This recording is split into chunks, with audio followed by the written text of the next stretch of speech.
वासुदेवाय नमः। सभी भागवत प्रेमियों को राधे राधे। भागवतम रसमालयम में आप सभी का स्वागत है। क्या आप जानते हैं कि भगवान ने अनेक अवतार लिए हैं, जिन अवतारों को गिनना मुश्किल है, लेकिन कुछ अवतारों का वर्णन शास्त्रों में आता है और ये प्रसिद्ध अवतार माने जाते हैं।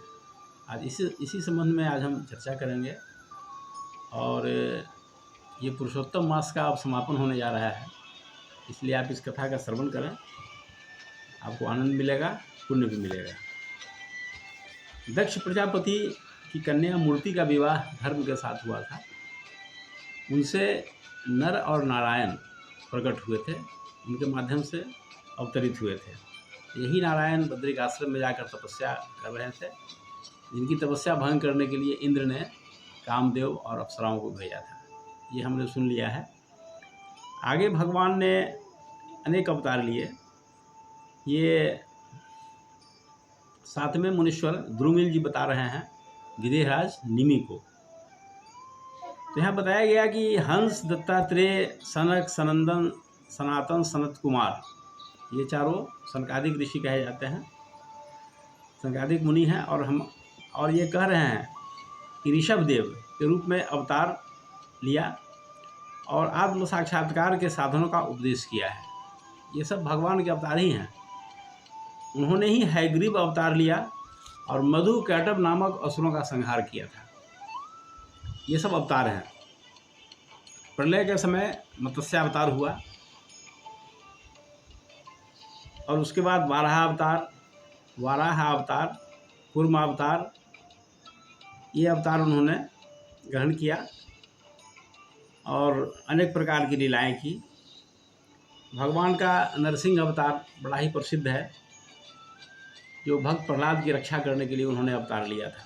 कुछ अवतार होता है लंबे समय के लिए, कुछ अवतार होता है किसी खास उद्देश्य को पूरा करने के लिए, उस समय के लिए। ये नरसिंह अवतार जो हैं, इसकी अवधि लंबी नहीं थी। ये महज प्रहलाद की रक्षा करने के लिए और हिरण्यकशिपु को यह बताने के लिए कि मैं हर जगह उपस्थित हूँ, उन्होंने अवतार लिया था। और सबके सामने उन्होंने हिरण्यकशिपु का वध किया था, जबकि उसने अपने बचने का एक से एक वरदान मांगा था कि हम किसी हाल में मरे नहीं। लेकिन भगवान भी अपना रास्ता निकाल लेते हैं, यही स्थिति होती है। तो हमारी चतुराई भगवान के सामने कभी नहीं चलती है, इस बात को हम हमेशा ध्यान रखें। भले हम लाख चतुराई करते हैं, लेकिन भगवान के सामने कुछ नहीं चलता है। फिर भगवान ने वामन अवतार लिया था। ये भी कथा बड़ी प्रसिद्ध है। राजा बलि के यज्ञ के समय वे वामन अवतार में आए थे और उन्होंने 3 पग में सारे विश्व ब्रह्मांड को नाप लिया था। लेकिन बलि की भक्ति से वे प्रसन्न भी हुए थे। ये सब कथा की चर्चा हम कर चुके हैं। परशुराम अवतार भगवान का ही है। एक साथ राम और परशुराम एक साथ, दोनों अवतार एक साथ है। सब रामचरितमानस में इसकी चर्चा है कि धनुष यज्ञ जब हो रहा था जनकपुर में, तो उसी समय धनुष भंग होने के पश्चात परशुराम जी वहाँ पर आए थे, बड़े गुस्से में थे। तो राम और परशुराम दोनों भगवान के अवतार, दोनों एक साथ खड़े थे। ये सब बड़ी सरस और बड़ी विचित्र लीलाएं हैं भगवान की। रामावतार में उन्होंने जो लीलाएं की, ये सब बड़ी प्रसिद्ध है, सब जानते ही हैं हम लोग। और हर लीला का बस यही उद्देश्य होता है कि असुर मारी था पही सुरन, राखहि निज श्रुति सेतु, जग विस्तारहि विमल जस, राम जन्म कर हेतु। भगवद गीता में भी आया है कि यदा यदा ही धर्मस्य ग्लानिर्भवति भारत, अभ्युत्थानम धर्मस्य तदात्मानं सृजाम्यहम्, परित्राणाय साधूनां विनाशाय च दुष्कृतां, धर्म संस्थापनार्थाय संभवामि युगे युगे। तो यही चीज़ होता है। अगर केवल असुरों का वध करने के लिए अवतार लेते तो उनको अवतार लेने की क्या आवश्यकता थी? ये तो जहाँ है वहीं बैठे बैठे सबका संहार कर लेते। लेकिन उनके अवतार का जो मूल प्रयोजन ये होता है कि जो उनकी एक झलक पाने के लिए वर्षों से साधना कर रहे हैं, तपस्या कर रहे हैं, शरीर की चिंता भी उनको नहीं है, शरीर उनका गल गया, केवल हड्डी बचा हुआ है शरीर पर, तो उनको कैसे निराश करेंगे भगवान? उनको तो दर्शन देंगे ही भगवान। तो असुरों का मारना प्रथम उद्देश्य नहीं है, प्रथम है संतों को दर्शन देना, जो सदियों से वर्षों से तपस्या कर रहे हैं।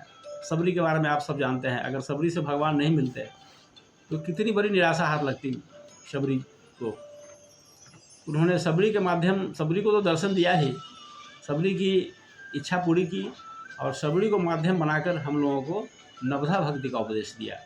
इस नवधा भक्ति के बारे में कहा जाता है कि 9 प्रकार की भक्ति में अगर एक भी जीवन में उतर जाए तो मनुष्य का कल्याण हो जाए। भागवत में भी 9 प्रकार की भक्ति का वर्णन आया है, इसकी चर्चा हम लोग कर चुके हैं। तो ये नवधा भक्ति का उद्देश्य सबरी को माध्यम बनाकर भगवान ने हम सबके लिए दिया है। इस बात को हम हमेशा याद रखें, ये केवल सबरी के लिए नहीं था, ये हम सबके लिए है। अगर 9 में एक जीवन में उतर जाए तो फिर हमारा कल्याण हो जाएगा। उसके बाद यदुवंश में भगवान ने जन्म लिया, अवतरित हुए कृष्ण बन करके। भगवान कृष्ण ने जो विग्रह प्रकट किया अवतार लेकर, वह विश्व ब्रह्मांड में सबसे सुंदर विग्रह है। उससे ज़्यादा सुंदर, उससे ज़्यादा आकर्षक कोई अवतार नहीं है। इनकी अनेक लीलाएं हुई भगवान की, जिसकी दसम स्कंद में हम चर्चा कर चुके हैं। और जिन लीलाओं के स्मरण करने से मनुष्य पाप मुक्त हो जाता है और मनुष्य को परम धाम की प्राप्ति होती है। इसलिए कलयुग में यह संदेश है शास्त्रों का, आप भगवान नाम का जप करें और भगवान की लीला कथा का श्रवण करें। तीसरा करने की कोई आवश्यकता नहीं है और ये संभव भी नहीं है सही रूप में करना। आजकल अनेक संस्थाओं के द्वारा यज्ञ किए जाते हैं बड़े बड़े, क्या वे यज्ञ सही रूप में होते हैं? ये चिंतन का विषय है। जब यज्ञ के मटेरियल ही सही नहीं रहेंगे तो यज्ञ कैसे शुद्ध होगा? इसीलिए शास्त्रकारों ने कहा कि कलयुग में बड़े यज्ञों की कोई आवश्यकता नहीं है।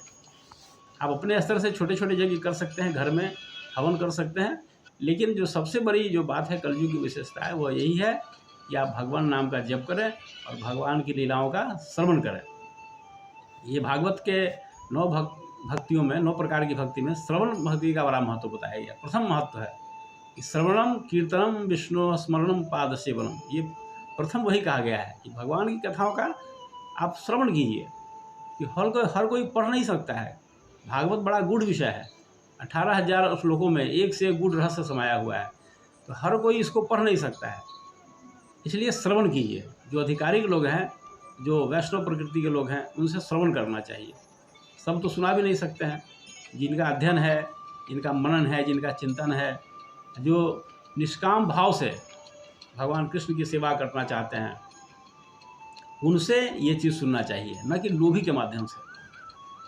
श्री प्रभुपाद जी कहते हैं कि जो लोभी कथा सुनाता है पैसे की मांग करके, उससे कथा सुनना और सांप के स्पर्श किए हुए दूध को पीना एक ही चीज़ है। और ये बात बिल्कुल सही है।